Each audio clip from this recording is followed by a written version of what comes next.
One really great trick of English grammar is called the passive voice. Who calls it that? Lots of people, including speakers and writers. Let me say that another way. Speakers and writers call the passive voice a really cool trick. Did you see what I just did there?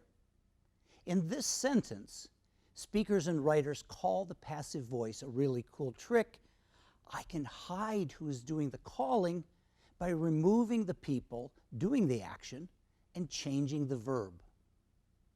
One really great trick is called the passive voice.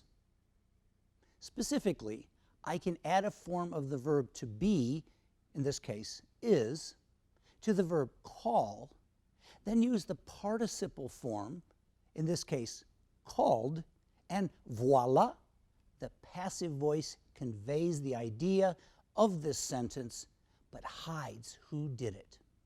Here's another example. Someone set fire to the outhouse. In the passive voice, fire was set to the outhouse. Who were those bad people? If we don't know their names, we can call them arsonists. Arsonists set fire to the outhouse.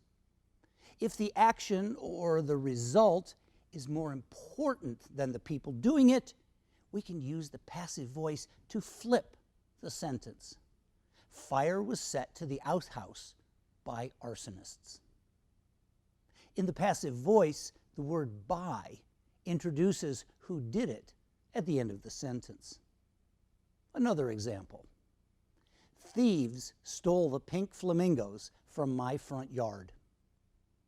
The pink flamingos were stolen from my front yard by thieves. Or, the pink flamingos were stolen from my front yard.